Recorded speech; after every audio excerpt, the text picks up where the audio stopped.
ನೋಡಿ ಈ ಥರ ಫಿಲ್ಟ್ರಾಗೇ ಬರ್ತಾಯಿದೆ ನೋಡಿ ನಿಮಗೆ. ಯಾವುದೇ ಥರದ್ದು ಫಿಲ್ಟ್ರ್ ಮಾಡೋ ಅವಶ್ಯಕತೆ ಇಲ್ಲ. ಕಡ್ಡಿ ಕಸ ಅದೆಲ್ಲ ಏನೂ ಬರಲ್ಲ, ಫಿಲ್ಟ್ರಾಗೇ ಬರುತ್ತೆ ಜೀವಾಮೃತ. ತರಕಾರಿ ವೇಸ್ಟು ಹಾಕ್ತೀವಿ, ನುಗ್ಗೆ ಸೊಪ್ಪು ಹಾಕ್ತೀವಿ, ಅದನ್ನೆಲ್ಲನೂ ಹಾಕ್ತೀವಿ. ಕೊಳ್ತೋಗಿರೋ ಹಣ್ಣುಗಳು ಅವು ತುಂಬ ಚೆನ್ನಾಗಿದೆ ಅಂದರೆ ಕೆಮಿಕಲ್ ನಿಲ್ಲಿಸೇ ಬಿಟ್ಟಿದ್ದಾರೆ ಅವರು. ಒಂದು 3 ವರ್ಷದಿಂದ ಯೂಸ್ ಮಾಡ್ತಾಯಿದ್ದಾರೆ ಈ ಥರ ಯೂನಿಟಲ್ಲಿ. ಕಂಪ್ಲೀಟ್ ಅವ್ರದ್ದು ಕೆಮಿಕಲೇ ನಿಲ್ಲಿಸ್ಬಿಟ್ಟಿದ್ದಾರೆ. ಗಿಡ ಮಾತ್ರ ತುಂಬ ಗ್ರೀನ್, ಎಲ್ಲಿ ನೋಡಿದ್ರು ಬರೀ ಗ್ರೀನ್ ಎಲ್ಲೋ ಕಲರೇ ಇರಲ್ಲ ಅದು. ಅಷ್ಟು ಚೆನ್ನಾಗಿ ಹಸಿರಾಗೆ ಕಾಣುತ್ತೆ. ಆಮೇಲೆ ಇಳುವರಿನೂ ಅಷ್ಟೇ ತುಂಬ ಚೆನ್ನಾಗಿ ಇಳುವರಿ ಬರ್ತದೆ ಸರ್. ಇದು ಜೀವಾಮೃತ ಘಟಕ ಸರ್. ಇದು ಜೀವಾಮೃತ ಘಟಕ ಅಂದರೆ ಸಾಮಾನ್ಯವಾಗಿ ನಾವು ಜೀವಾಮೃತ ತಯಾರು ಮಾಡಬೇಕಂದ್ರೆ ಹೊರಗಡೆ ಡ್ರಮ್ಮಲ್ಲಿ ಇಟ್ಬಿಟ್ಟು ಅದಕ್ಕೆ ಸಗಣಿ ಮತ್ತು ಗಂಜಳ ಬೆಲ್ಲ ಅದೆಲ್ಲ ಹಾಕಿ ತಯಾರು ಮಾಡ್ತೀವಿ. ಸೇಮ್ ಅದೇ ಥರನೇ ಇದು ಟ್ಯೂಬ್ ಒಳಗಡೆ ಇರುತ್ತೆ. ಈ ಟ್ಯೂಬ್ ಒಳಗಡೆ ಇರೋದ್ರಿಂದ ನಾವು ದಿನ ನಾವು ಜೀವಾಮೃತ ತೆಗಿಬೋದು ಇದು. ಆಮೇಲೆ ಮಿಕ್ಸ್ ಮಾಡೋದು ಡೈಲಿ ತಿರ್ಗಿಸ್ಬೇಕಲ್ಲ ಅದೆಲ್ಲ ಆ ಥರ ಎಲ್ಲ ಏನಿರಲ್ಲ. ಪ್ರತಿದಿನ ಜೀವಾಮೃತ ತೆಗಿಬೋದು ಆ ಥರ ಯೂನಿಟ್ ಇದು. ಇದು 2,500 ಲೀಟ್ರ್ ಕೆಪಾಸಿಟಿ. ಇದು 2,500 ಲೀಟ್ರ್ ಜೀವಾಮೃತ ಇರುತ್ತೆ. ನಾವು ಪ್ರತಿ ದಿವಸ ಇದು 50 ಲೀಟ್ರ್ ಜೀವಾಮೃತನ ನಾವು ಹೊರಗಡೆ ತೆಗಿಬೋದು ಸರ್. ಇದು ಬಂದು ಡ್ರಮ್, ಇದು 200 ಲೀಟ್ರ್ ಡ್ರಮ್ಮು. ಇದು ಇನ್ಪುಟ್ ಅಂದರೆ ನಾವು ಏನೇ ಬೆಲ್ಲ ಮತ್ತು ಸಗಣಿ ಗಂಜಲ ಎಲ್ಲ ಹಾಕ್ಬೇಕು ಅಂದರೆ ಇದ್ರಲ್ಲಿ ಹಾಕ್ತೀವಿ. ಸೊ ನೀವು ಬಂದು ಹೆಂಗೆ ಹಾಕ್ತೀರಾ ಸರ್? ಎಷ್ಟು ಪ್ರಮಾಣದಲ್ಲಿ ಹಾಕ್ತೀರಾ ಸರ್? ಇದು ಬಂದು ನಾನು ಹೇಳಿದ್ನಲ್ಲ 2,500 ಲೀಟ್ರ್ ಕೆಪಾಸಿಟಿ. ಇದು ಪ್ರತಿ ದಿವಸ ನಾವು ಜೀವಾಮೃತ ತೊಗೊಬೋದು. ಇದು 4 ಎಕರೆವರೆಗೂ ಯೂಸ್ ಮಾಡ್ಬೋದು. 4 ಎಕರೆವರೆಗೂ ಆಗುತ್ತೆ. 4 ಎಕರೆಗೆ ಬಳಕೆ ಮಾಡ್ಬೋದು. ಪ್ರತಿ ದಿವಸನೂ ಜೀವಾಮೃತ ಬರುತ್ತೆ. ಇದರಲ್ಲಿ ನಾವೆಲ್ಲ ಗಂಜಳ ಸಗಣಿ ಮತ್ತು ಬೆಲ್ಲ ಎಲ್ಲನೂ ಇದ್ರಲ್ಲಿ ಹಾಕ್ತೀವಿ. ಪ್ರತಿ ದಿವಸ ಜೀವಾಮೃತ ತೆಗೆಯೋದಕ್ಕೆ 2.5 kg ಸಗಣಿ, 1/4 ಲೀಟ್ರ್ ಗಂಜಳ, 1/4 ಲೀಟ್ರ್ ಮಜ್ಜಿಗೆ, 1/4 ಲೀಟ್ರ್ ಅಕ್ಕಿ ತೊಳೆದಿದ್ದ ನೀರು ಮತ್ತು 1/4 kg ಬೆಲ್ಲ. ಅದ್ರ ಜೊತೆಗೆ ಇದರಲ್ಲಿ ಜೀವಾಮೃತ ರೆಡಿ ಇರುತ್ತಲ್ಲ ಅದನ್ನು 5 ಲೀಟ್ರ್ ವಾಪಸ್ ಇದಕ್ಕೆ ಹಾಕಬೇಕು. ಅಲ್ಲಿ ತೆಗೆದ್ಬಿಟ್ಟು ಮತ್ತೆ ವಾಪಸ್ ಹಾಕಬೇಕು. ಯಾಕಂದರೆ ಅದು ಇದು ಬ್ಯಾಕ್ಟೀರಿಯಾಸ್ ಎಲ್ಲ ಬೇಕಲ್ವಾ, ಅದಕ್ಕೋಸ್ಕರ ನಾನು 50 ಲೀಟ್ರ್ ತೆಗೆದ್ರೆ ಅದ್ರಲ್ಲಿ 5 ಲೀಟ್ರ್ ವಾಪಸ್ ಇದಕ್ಕೆ ಹಾಕಬೇಕು. ಅಂದರೆ ನಾವು ಎಷ್ಟು ತೆಗಿತೀವಿ ಅದ್ರ 10% ಇದಕ್ಕೆ ವಾಪಸ್ ಹಾಕಬೇಕು. ವಾಪಸ್ ಹಾಕಿ ಮತ್ತು ಇದಕ್ಕೆ ನೀರು ಟೋಟಲ್ 50 ಲೀಟ್ರ್ ಎಲ್ಲ ಸೇರಿ 50 ಲೀಟ್ರ್ ಆಗಬೇಕು. ನಾವು 50 ಲೀಟ್ರ್ ಹೊರಗಡೆ ತೆಗಿತೀವಿ ಮತ್ತು 50 ಲೀಟ್ರ್ ಒಳಗೆ ಕೊಡ್ತೀವಿ. ಮತ್ತೆ ಆ ಥರ ಎಲ್ಲ ಮಿಕ್ಸ್ ಮಾಡಿ ಇದನ್ನ ಓಪನ್ ಮಾಡಿದ್ರೆ ಮಿಕ್ಸ್ ಮಾಡೋದು ಅಷ್ಟೇ, 1-2 ದಿವಸ ಇಡೋದು ಆ ಥರ ಏನಿಲ್ಲ. ಜಸ್ಟ್ ಅದ್ರ ಒಳಗಡೆ ಹಾಕಿ ಸ್ವಲ್ಪ ಜಸ್ಟ್ ಮಿಕ್ಸ್ ಮಾಡಿ ಇದನ್ನ ಓಪನ್ ಮಾಡೋದು. ಓಪನ್ ಮಾಡಿದ ತಕ್ಷಣ ಎಲ್ಲ ಇದ್ರ ಒಳಗಡೆ ಹೋಗುತ್ತೆ. ಹೊರಗಡೆ ಡ್ರಮ್ಮಲ್ಲಿ ಏನು ನಡೀತಾ ಇತ್ತು ಪ್ರೋಸೆಸ್ ಎಲ್ಲ ಈ ಟ್ಯೂಬಲ್ಲಿ ನಡೀತದೆ, ಇದ್ರ ಒಳಗಡೆ ನಡೀತದೆ. ಅಂದ್ರೆ ಎಲ್ಲ ಇದಕ್ಕೆ ಬಂದ್ಬಿಡುತ್ತೆ, ಇದಕ್ಕೆ ಬರುತ್ತೆ. ಒಳಗಡೆ ಗಾಳಿ ಹೋಗಲ್ಲ ಇದಕ್ಕೆ, ಕಂಪ್ಲೀಟ್ ಗಾಳಿ ಹೋಗಲ್ಲ. ಮತ್ತು ಇದರಲ್ಲಿ ಡೈಜೆಸ್ಟರ್ ಅಂತ ಹೇಳ್ತಾರೆ ಇದಕ್ಕೆ. ಇದ್ರೊಳಗಡೆ ಏನೇ ಹೋಗಲಿ, ನಾವು ತರಕಾರಿ ವೇಸ್ಟು ಹಾಕ್ತೀವಿ, ನುಗ್ಗೆ ಸೊಪ್ಪು ಹಾಕ್ತೀವಿ, ಅದನ್ನೆಲ್ಲನೂ ಹಾಕ್ತೀವಿ. ಕೊಳ್ತೋಗಿರೋ ಹಣ್ಣುಗಳು, ಸಿಟ್ರಿಕ್ ಆಮ್ಲಗಳು ಇರೋವಂಥ ಪದಾರ್ಥ ಯಾವುದೂ ಹಾಕ್ಬಾರ್ದು. ಅದು ಬಿಟ್ಟು ಮಿಕ್ಕಿದ್ದು ಯಾವುದು ನಾವು ಅಗ್ರಿಕಲ್ಚರ್ ವೇಸ್ಟ್ ಇದ್ದರೆ ಅದನ್ನೆಲ್ಲನೂ ಹಾಕ್ಬೋದು. ಅದನ್ನು ಅಂದರೆ ಡೈರೆಕ್ಟ್ ಹಾಕ್ಬೇಕು, ಅದನ್ನು ಹೆಂಗೆ ಮಾಡಬೇಕು? ಅದಕ್ಕೆ ಪೀಸ್ ಮಾಡಿ, ಯಾಕಂದರೆ ಈ ಪೈಪ್ ಮುಖಾಂತರ ಇದ್ರ ಒಳಗಡೆ ಹೋಗಬೇಕು ಅಷ್ಟೇ, ಇನ್ನೇನಿಲ್ಲ. ಅಂದರೆ ಜೀವಾಮೃತಕ್ಕೆ ಅವೆಲ್ಲ ಹಾಕ್ಬೋದು, ವೇಸ್ಟೇಜ್ ಎಲ್ಲ? ಹೌದು, ಹಾಕ್ಬೋದು. ಯಾಕಂದರೆ ಅದು ಕೀಟಾಣುಗಳಿಗೆ ಆಹಾರವಾಗಿ ಅದು ಹೆಲ್ಪ್ ಆಗುತ್ತೆ. ಸೊ ಅದರಿಂದ ಆಮೇಲೆ ಇದು ಹೆಂಗೆ ಅಂತಂದರೆ ಸ್ಟಾರ್ಟಿಂಗ್ ಪ್ರೊಸೆಸ್ಸಲ್ಲಿ ನಾವು ಎಲ್ಲ ಹಾಕಿದ್ಮೇಲೆ ಸ್ಟಾರ್ಟಿಂಗ್ ಮಾಡಬೇಕಾದ್ರೆ ರೆಡಿ ಮಾಡ್ಬೇಕಾದ್ರೆ 50 ದಿವಸ ಒಂದ್ಸಲ ಹಾಕಿದ್ಮೇಲೆ 50 ದಿವಸವರೆಗೂ ವೆಯ್ಟ್ ಮಾಡಬೇಕು. ಫಸ್ಟು ಇದು ಕಂಪ್ಲೀಟ್ ಇದು ಬ್ಲಾಕೇಜ್ ಅಂದರೆ ಮುಚ್ಚಬೇಕು, ಗಾಳಿ ಹೋಗಬಾರ್ದು, ಆ ಥರ ಮುಚ್ಚಬೇಕು. ಮತ್ತು ಇದು ಬಂದು ಇದು ಗ್ಯಾಸ್ ಉತ್ಪತ್ತಿ ಆಗುತ್ತಲ್ಲ, ಗ್ಯಾಸ್ ಹೊರಗಡೆ ಹೋಗೋದಕ್ಕೋಸ್ಕರ ಈ ಪೈಪು ಇದು ಅದು ಸಪ್ರೇಟ್ ಆಗಿ ಆಚೆ ಹೋಗಬೇಕು. ಯಾವುದೇ ಕಾರಣಕ್ಕೂ ಈ ಗ್ಯಾಸ್ ವಾಲ್ವ್ ಇದೆಯಲ್ಲ ಇದು ಆಫ್ ಇರಬಾರ್ದು. ಇದು ಏನಾದರೂ ಆಫ್ ಆಯಿತು ಅಂತಂದರೆ ಇದು ಗ್ಯಾಸ್ ಫಾರ್ಮೇಷನ್ ಆಗಿ ಇದು ಬ್ಲಾಸ್ಟ್ ಆಗೋ ಚಾನ್ಸಸ್ ಇರುತ್ತೆ. ಅಂದರೆ ಹೊಡೆದೋಗಿ ಎಲ್ಲ ಜೀವಾಮೃತ ಎಲ್ಲ ವೇಸ್ಟ್ ಆಗುತ್ತೆ. ಅದರಿಂದ ಇದು ಯಾವುದೇ ಕಾರಣಕ್ಕೂ ಆನ್ ಆಗಿರ್ಬೇಕು, ಆಫ್ ಆಗಿರಬಾರ್ದು. ಅದನ್ನು ಆ ಪೈಪ್ನ ತೊಗೊಂಡೋಗಿ ಅಲ್ಲಿ ಮತ್ತು ನೀರೊಳಗಡೆ ಬಿಡ್ಬೇಕು. ಅದನ್ನ ನೀರೊಳಗಡೆ ಬಿಟ್ಟರೆ ಅದರಿಂದ ಗ್ಯಾಸ್ ಎಲ್ಲ ಆಚೆ ಹೋಗುತ್ತೆ. 50 ದಿವಸ ಅಲ್ವಾ? 50 ಬಿಟ್ಟ ತಕ್ಷಣ ಡೈಲಿ 50 ದಿವಸ ಆದಮೇಲೆ ಪ್ರತಿ ದಿವಸ ನಾವು ಜೀವಾಮೃತ ಅಂದರೆ ನಾನು ಇವಾಗ ಹೇಳಿದ್ನಲ್ಲ ಅಷ್ಟು ಕ್ವಾಂಟಿಟಿ 50 ಲೀಟ್ರಿಗೆ ಏನು ಬೇಕು ಅದು ಹಾಕೋದು ಮತ್ತು 50 ಲೀಟ್ರ್ ಜೀವಾಮೃತ ತೆಗಿಯೋದು, ಆ ಥರ ಯೂಸ್ ಮಾಡ್ಬೋದು. ಮತ್ತು ಇದು ಬಂದು ಔಟ್ಪುಟ್ಟು. ಇದರಲ್ಲಿ ಜೀವಾಮೃತ ತೆಗೆಯೋದಕ್ಕೋಸ್ಕರ ನೋಡಿ ಆಲ್ರೆಡಿ ನಾವು ಜೀವಾಮೃತ ತೆಗೆದಿಟ್ಟಿದ್ದೀವಿ ಇಲ್ಲಿ. ಇದು ನನಗೆ 100 ಲೀಟ್ರ್ ಇದೆ ಜೀವಾಮೃತ, ಅಂದರೆ 10 ಲೀಟ್ರ್ ವಾಪಸ್ ಹಾಕಿದ್ದೀನಿ, 90 ಲೀಟ್ರ್ ಇದೆ. ಇದನ್ನು ನಾವು ಡೈರೆಕ್ಟ್ ಡ್ರಿಪ್ಪು ಕೊಡ್ಬೋದು. ಏನಂದರೆ ಎಲ್ಲ ಫಿಲ್ಟ್ರಾಗೇ ಬರುತ್ತೆ. ಇಲ್ಲಿ ನೋಡಿ ಇದ್ರ ಕೆಳಗಡೆ ಏನೇ ಗಟ್ಟಿ ಪದಾರ್ಥ ಇರೋದೆಲ್ಲ ಕೆಳಗಡೆ ಹೋಗುತ್ತೆ.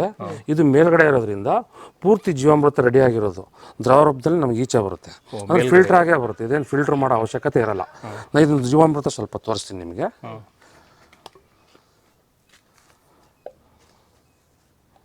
ನೋಡಿ ಈ ಥರ ಫಿಲ್ಟ್ರಾಗೇ ಬರ್ತಾಯಿದೆ ನೋಡಿ ನಿಮಗೆ. ಯಾವುದೇ ಥರದ್ದು ಫಿಲ್ಟ್ರ್ ಮಾಡೋ ಅವಶ್ಯಕತೆ ಇಲ್ಲ. ಕಡ್ಡಿ ಕಸ ಅದೆಲ್ಲ ಏನೂ ಬರಲ್ಲ, ಫಿಲ್ಟ್ರಾಗೇ ಬರುತ್ತೆ ಜೀವಾಮೃತ. ಈ ಥರ ರೆಡಿಯಾಗಿರೋದನ್ನ ಜೀವಾಮೃತನ ನಾವು ಬಳಸ್ಬೋದು. ಇದು ಡ್ರಿಪ್ ಮುಖಾಂತರ ಗಿಡಕ್ಕೆ ಕೊಡ್ತೀರಾ? ಡ್ರಿಪ್ ಮುಖಾಂತರನೇ ಕೊಡ್ತೀನಿ ನಾನು. ಎಷ್ಟು ದಿವಸಕ್ಕೊಂದ್ಸಲ ಗಿಡಕ್ಕೆ ಕೊಡ್ತೀರಾ ಅದು? ನಾವು ಇವಾಗ ಒಂದು ದಿವಸ ಬಿಟ್ಟು ಒಂದು ದಿವಸ ಕೊಡ್ತಾ ಇದ್ದೀನಿ. ಡೈಲಿ ಇವಾಗ 50 ಲೀಟ್ರ್ ತೆಗಿಬೇಕು.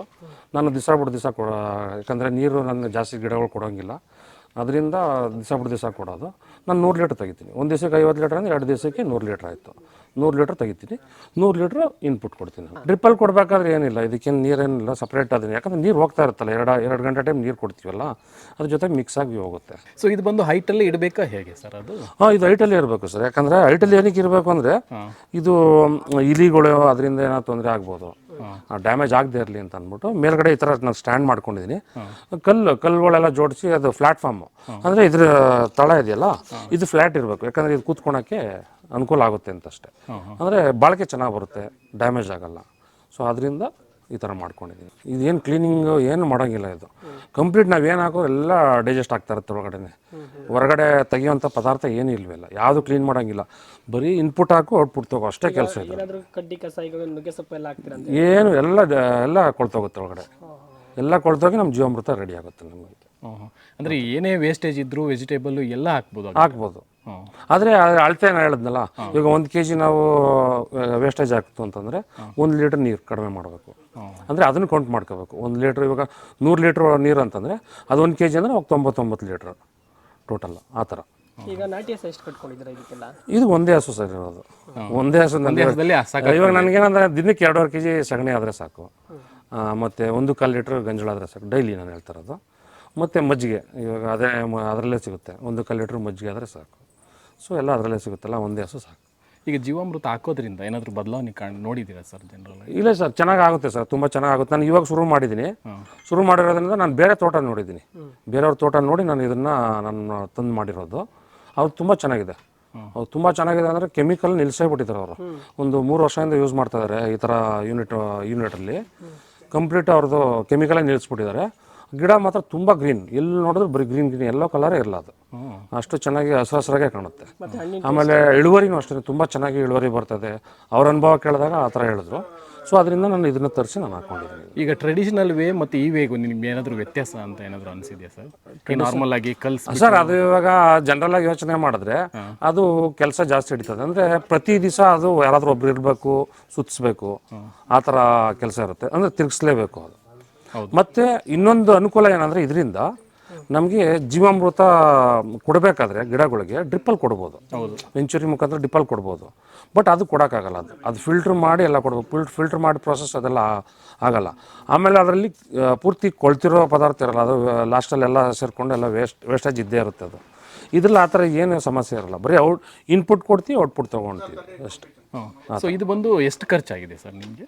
ನನಗೆ ಈ ಯೂನಿಟ್ ತೊಗೊಳೋದಕ್ಕೆ 23,800 ರೂಪಾಯಿ ನನಗೆ ಕೊಟ್ಟರು. ಅವ್ರೇನು ಇನ್ಸ್ಟಾಲ್ ಮಾಡ್ಕೊಡಲ್ಲ. ಬರೀ ಈ ಯೂನಿಟ್ ಅಂದರೆ ಈ ಟ್ಯೂಬ್ ಬರುತ್ತೆ, ಈ ಸೆಟ್ಟೆಲ್ಲ ಬರುತ್ತೆ, ಮತ್ತು ಈ ಪೈಪು, ಮತ್ತು ಹಿಂದೆಗಡೆ ವಾಲ್ವ್ ಇದೆಯಲ್ಲ, ವಾಲ್ವ್ ಎಲ್ಲ ಬರುತ್ತೆ. ಆ ಡ್ರಮ್ ಮಾತ್ರ ನಾನು ಡ್ರಮ್ ಅದು ನಾವು ರೆಡಿ ಮಾಡ್ಕೊಬೇಕು, ಮತ್ತು ಸ್ಟ್ಯಾಂಡ್ ರೆಡಿ ಮಾಡ್ಕೊಬೇಕು. ಇನ್ನು ಮಿಕ್ಕಿದ್ದೆಲ್ಲ ರೆಡಿ ಆಗುತ್ತೆ. ಸಬ್ಸಿಡಿ ಏನಾದ್ರು ಸಿಗುತ್ತೆ ಸರ್ ಇದಕ್ಕೆ? ಸಬ್ಸಿಡಿ ಇದೆ ಸರ್ ಅವ್ರದ್ದು. ಬಟ್ ಅವ್ರು ಹೇಳಿದ್ರು ಅದು ಯಾವುದೋ ಒಂದು ಸ್ಕೀಮಲ್ಲಿ ಹೋಗಬೇಕು ಅಂತ ಹೇಳಿದ್ರು. ಅದಕ್ಕೆ ನಾನು ಇನ್ನೂ ಕೇಳಿಲ್ಲ ಅದನ್ನ. ನನಗೆ ಹಂಗೆ ಕೊಡಿ ನನಗೆ, ಯಾಕಂದರೆ ನಾನು ರೆಡಿ ಮಾಡ್ಕೋಬೇಕು ಅಂತೇಳಿ ತೊಗೊಂಡ್ಬಂದೆ. ಈಗ ಗ್ಯಾಸ್ ಜಾಸ್ತಿದಾಗ ಹೈಟ್ ಆಗೋದು ಆ ಥರ ಏನಾದ್ರು ದಪ್ಪ? ಹೌದು, ಗ್ಯಾಸ್ ಫಾರ್ಮೇಷನ್ ಇವಾಗ ನೋಡಿ ಆಲ್ರೆಡಿ ಸ್ವಲ್ಪ ಆಗಿದೆ. ಇದು ಸ್ಟಾರ್ಟಿಂಗ್ ಹಾಕಿದಾಗ ಅದು ಗ್ಯಾಸ್ ಫಾರ್ಮೇಷನ್ ಇದು ಆ್ಯಕ್ಚುಲಾಗಿ ಇರೋದು 2,500 ಲೀಟ್ರು. ನಾನು ಇದು ಸ್ಟಾರ್ಟಿಂಗ್ ತುಂಬಿಸ್ಬೇಕಾದ್ರೆ 1,500 ಲೀಟ್ರ್ ಮಾತ್ರ ನೀರು ಹಾಕೋದು. ಇದಕ್ಕೆ ನೀರು ಮತ್ತು ಬೇರೆ ಪದಾರ್ಥಗಳೆಲ್ಲ ಸೇರಿ 1,500 ಲೀಟ್ರು ಅಷ್ಟೇ ಹಾಕೋದು. ಇನ್ನು ಅಂದರೆ ರಾ ಮೆಟೀರಿಯಲ್ಸ್ ಅಂದರೆ ಸಗಣಿ, ಗಂಜಲ ಅದೆಲ್ಲ ಅವ್ರು ಹೇಳ್ಕೊಡ್ತಾರೆ. ಇದು ತೊಗೊಂಡಾಗ ಅವ್ರು ಗೈಡ್ ಮಾಡಿ ಎಲ್ಲ ಹೇಳ್ಕೊಡ್ತಾರೆ ಯಾವ ಥರ ಮಾಡಬೇಕು ಅಂತ. ಅದು ಖಾಲಿ ಬಿಡಬೇಕು. ಖಾಲಿ ಬಿಟ್ಟಿಲ್ಲ ಅಂತಂದರೆ ಇದು ಗ್ಯಾಸ್ ಫಾರ್ಮೇಷನಾಗಿ ಬ್ಲಾಸ್ಟ್ ಆಗಿಬಿಡುತ್ತೆ. ಸೊ ನಮ್ಗೊಂದು 500 ಲೀಟ್ರಷ್ಟು ಖಾಲಿ ಬಿಡಬೇಕು. ಅದಕ್ಕೋಸ್ಕರ ಎಲ್ಲ ಹೇಳ್ಕೊಡ್ತಾರೆ ಅವರು. ದಪ್ಪ ಆಗುತ್ತೆ. ದಪ್ಪ ಆಗಿ ಗ್ಯಾಸ್ ಅದರಿಂದ ಈಚೆ ಬರ್ತಾ ಇರುತ್ತೆ, ಆ ಪೈಪಿಂದ ಈಚೆ ಬರ್ತಾ ಇರುತ್ತೆ. ಆಮೇಲೆ ಒಂದು 50 ದಿವಸ ಆದಮೇಲೆ ಜೀವಾಮೃತ ರೆಡಿ ಆಗುತ್ತೆ. ಇವಾಗಲೂ ಅಷ್ಟೇ ಗ್ಯಾಸ್ ಫಾರ್ಮೇಷನ್ ಆಗಿದೆ. ಇದು ಫಾರ್ಮೇಷನ್ ಆಗಿ ಅದು ಈಚೆ ಬರ್ತಾ ಇರುತ್ತೆ. ಸೊ ನೀವು ಡೈಲಿ ಕೊಡ್ತೀರಾ ಸರ್ ಜೀವಾಮೃತ ಗಿಡಗಳಿಗೆ? ನಾನು ಒಂದು ದಿವಸ ಬಿಟ್ಟು ಒಂದು ದಿವಸ ಕೊಡ್ತೀನಿ. ಏನಕ್ಕೆ ಅಂದರೆ ನಾನು ದಿನ ನೀರು ಕೊಡಲ್ಲ ಗಿಡಗಳಿಗೆ. ನಂದು CB ಮತ್ತು ಆ್ಯಪಲ್ ಇದೆ. CB ಮತ್ತು ಆ್ಯಪಲ್ ಇರೋದ್ರಿಂದ ನಾನು ದಿನ ನೀರು ಕೊಡಲ್ಲ. ದಿವಸ ಬಿಟ್ಟು ದಿವಸ ನೀರು ಕೊಡೋದ್ರಿಂದ ಡ್ರಿಪ್ಪಲ್ಲಿ ಕೊಡ್ತೀನಲ್ವಾ, ಅದರಿಂದ ನಾನು ಏನು ಮಾಡ್ತೀನಿ 50 ಲೀಟ್ರ್ ತೆಗೆಯೋ ಜಾಗದಲ್ಲಿ 100 ಲೀಟ್ರ್ ತೆಗೆದ್ಬಿಟ್ಟು ನಾನು ಕೊಡ್ತಾಯಿದ್ದೀನಿ.